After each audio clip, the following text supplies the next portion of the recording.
Understanding the differences between ruminant and non-ruminant animals help us appreciate the diversity of animal biology and informs better practices in agriculture, aquaculture, veterinary care, and pet ownership. Ruminant animals are animals that have four stomach sections known as rumen, reticulum, omasum, and abomasum. Ruminant animals are mostly herbivores. Examples of ruminant animals are cattle, goats, sheep, and buffalo.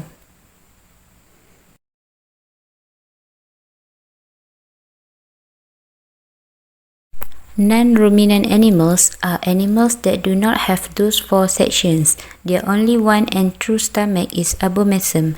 Non-ruminant animals consist of carnivores, omnivores, and some herbivores. Examples of non-ruminant animals are humans, chickens, rabbits, ducks, and pigs. Ruminants are animals that are possessed with four-chambered stomach.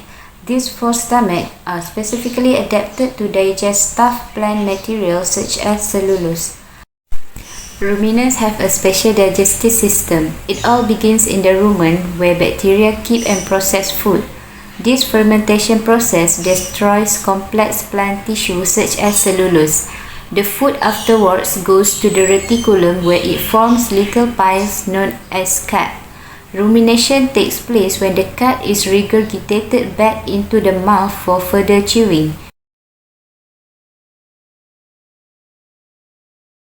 After chewing, the food moves into the omasum, where water and nutrients are absorbed.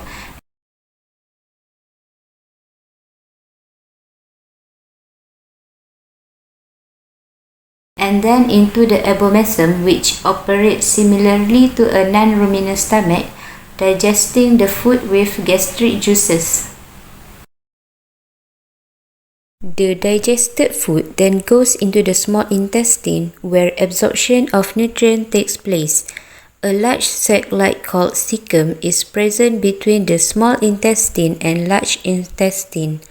It also contains bacteria that help in the digestion of cellulose. Ruminants are animals that chew and regurgitate their food more than once and digest it multiple times in different stomachs. They have complex digestive tract with four different stomachs such as rumen, reticulum, omasum, and abomasum. The capacity of their stomach is very high as they have four stomachs. The microbial digestion took place in the stomach for fermentation to break down cellulose. Ruminant animals went through regurgitation to form piles known as cud for further chewing.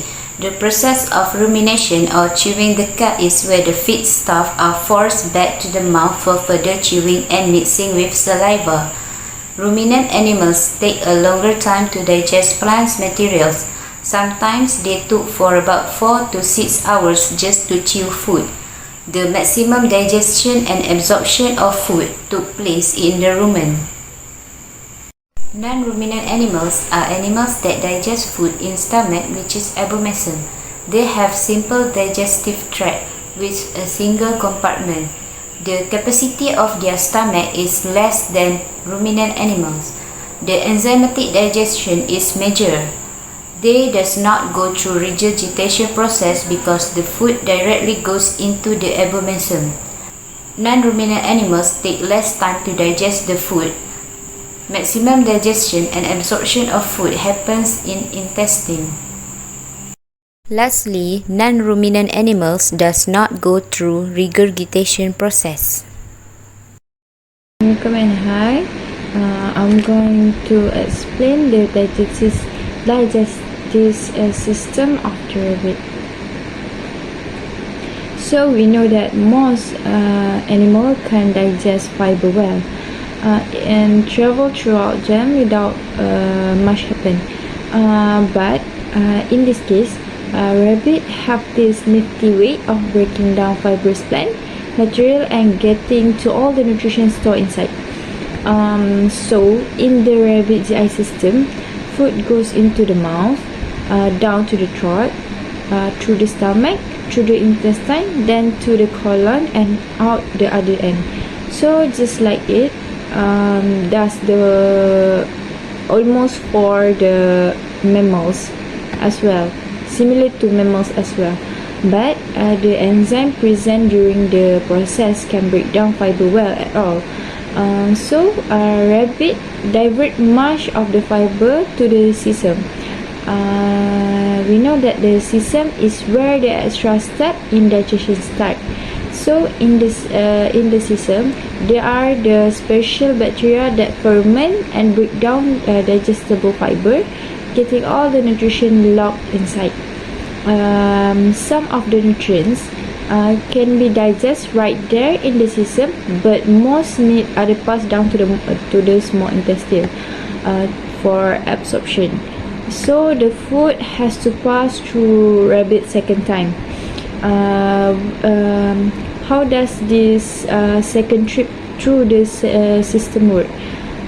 We know that some of the case that rabbit eat their own pop as known as psychotrops, but it doesn't harm them. So the nutrient need another pass move from system back into the colon, and as is urban as cesotrop, which is the poops of the rabbit. After that, it is not too large. It's softer and usually slightly different color than other litter box contents, and are very important part of rabbit nutrition. So the rabbit eats this as psychotrops, give the GI tract another chance to absorb all the nutrients that now are broken down and ready for use. Most of the herbivores get so much more out of their food this way. So it is normal that they are eating their poops back. And since they already spend about 75% of their waking hours eating, getting all they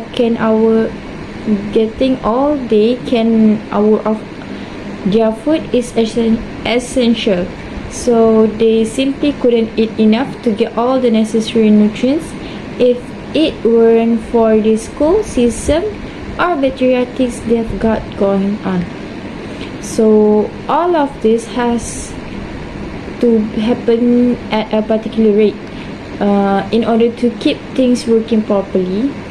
If there is a lack of fiber slowing down the movement rate through the system, the bacteria in system can get out of balance. So fur a rabbit has swollen during grooming can begin to form a blockage. Gas can build up and cause pain and blood. All kind of bad things happen when fiber isn't moving through a little friend at the right speed. So why it is important? Because it can maintain proper GI movement and prevent blockage, gas and blood. So the diet of the rabbit is high fiber diet. Lots of hay is crucial for digestive health. That's all. Okay. Hello, my name is Isnu Arif bin Mazudin and my matrix number is F23A0429. Okay, today I will talk about digestive system of poultry. Okay, the digestive system of poultry is interesting because it's adapted for their primarily seed-eating diet, but differs from the complex system of ruminant animals like cows. Here's a breakdown of the key component. Okay, firstly, this is a sample for poultry digestive system. First component they are used is mouth. Okay, poultry lack teeth and rely on their breath to to grasp and break down fruit into smaller pieces. Okay, they may use their beaks to pick at small pebbles or sand that aids in grinding food in the gizzard later. Okay, the second component is esophagus. Esophagus, a muscular tube that transport food from the mouth to the crop. Okay, and then crop, a muscular pouch in the esophagus where food can be stored temporarily for softening and initial breakdown by digestive enzymes. Not all poultry have crops. For example, turkeys lack them. Okay, and number 4, proventriculus. Proventriculus is a true stomach, also called the granular stomach. It secretes gastric juice containing hydrochloric acid and digestive enzyme to begin protein and carbohydrate breakdown. Okay, and number 5, ventriculus. Ventriculus is we can call ventriculus gizzard. Ventriculus is a muscular and thick-walled organ that acts like a grinding machine. Okay. Grit swallowed by the bird mixes with food in the gizzard, aiding in the mechanical breakdown of tough seeds and plant fibers. And number 6 is small intestine. Okay, small intestine, the primary site for nutrient absorption. Okay, here enzymes and bile from the pancreas and liver further break down food components like proteins, carbohydrates, and fats. The small intestine is divided into sections: duodenum, jejunum, and ileum, each with specific functions in nutrient absorption. Okay, and number 7, we go to ceca. Okay, ceca is a plural ceca. 2 blind pouches located where the small intestine meets the large intestine. Okay, ceca contain beneficial bacteria that aid in the digestion of cellulose or fiber found in plant material. Okay, and then number 8, large intestine. Okay, large intestine is responsible for absorbing water and electrolytes from the remaining food material. And then lastly, cloaca.